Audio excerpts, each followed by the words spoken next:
সত্য প্রচারে সোচ্চার।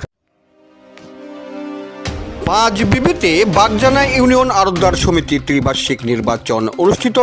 মতিউল সভাপতি ও শামীম সম্পাদক নির্বাচিত। জয়পুরহাটের পাঁচবিবিতে পর্যায়ক্রমে উপজেলার 8টি ইউনিয়ন ও পৌরসভায় আড়তদার সমিতির ত্রিবার্ষিক নির্বাচন 2026 অনুষ্ঠিত হচ্ছে। প্রথমে মোহাম্মদপুর ইউনিয়নে অনুষ্ঠিত হওয়ার পর আজ 16 জানুয়ারি শুক্রবার দুপুরে বাগজানা ইউনিয়নে আয়োজন করা হয়। বাগজানা আড়তদার সমিতির উদ্যোগে বাগজানা আছেরিয়া দাখিল মাদ্রাসা মিলনায়তনে কমিটি গঠন উপলক্ষে এক আলোচনা সভা অনুষ্ঠিত হয়। সভায় সভাপতিত্ব করেন উপদেষ্টা ধরঞ্জি ইউনিয়ন পরিষদের চেয়ারম্যান আলহাজ আনোয়ার হোসেন চৌধুরী। বাগজানা ইউনিয়ন আড়তদার সমিতির সাবেক সভাপতি আসলাম মাস্টারের সঞ্চালনায় এতে প্রধান অতিথির বক্তব্য রাখেন বাগজানা ইউনিয়ন পরিষদের সুযোগ্য চেয়ারম্যান আলহাজ নাজমুল হক।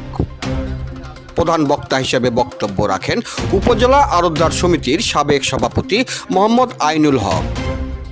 বিশেষ অতিথির বক্তব্য রাখেন আড়তদার সমিতির উপদেষ্টা যুগ্ম নির্বাচন কমিশনার রফিকুল ইসলাম চৌধুরী শাহিন, উপদেষ্টা কুসুম্বা ইউনিয়নের সাবেক চেয়ারম্যান আলহাজ আব্দুর রাজ্জাক আজাদ, উপজেলা আড়তদার সমিতির সাবেক সাধারণ সম্পাদক মোহাম্মদ নূর আলম সিদ্দিক ও আটাপুর ইউনিয়নের সাবেক সভাপতি আবু রায়হান প্রমুখ।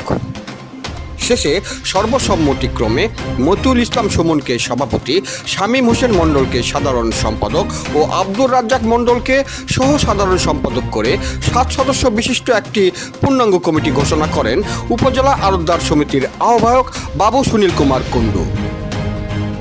জয়পুরহাট থেকে জেলা প্রতিনিধি মোহাম্মদ দবিরুল ইসলামের report, DD channel news desk. এই কমিটিটা গঠনের মাধ্যমে আমরা এখানে একটা ভালো সমিতি বা ভালো নেতৃত্ব পাবো, তার মাধ্যমে সকল সমস্যার সমাধান হবে।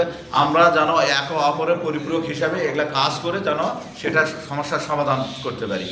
অযথা কাউকে হয়রানি করা বা কাউকে মারধর করা বা কাউকে করা, এটা যেন না হয়। টাকার দরকার নেই, আমাদের একটা পরিবেশের দরকার, পাশাপাশি একটা সম্মানের দরকার। তো সেই ক্ষেত্রে আমাদের মূলধনটার জন্য কেউ না দিতে পারে, এই লক্ষ্যেই কিন্তু সমিতি। তো আমরা অতীতের যেটা ব্যর্থতা আছে সেই ব্যর্থতাকে ভুলে গিয়ে সামনেতে আরও কীভাবে শক্তিশালী করা যায় সমিতিটা, এই লক্ষ্যে কাজ করব। নতুন বা পুরাতন যে কমিটি আসুক আমরা মেনে নিব, সমিতিটা যেন ভালো চলে এই আশা ব্যক্ত করে সকলের সুস্বাস্থ্য দীর্ঘায়ু কামনা করে আমি আমার কথা শেষ করলাম। আসসালামু আলাইকুম।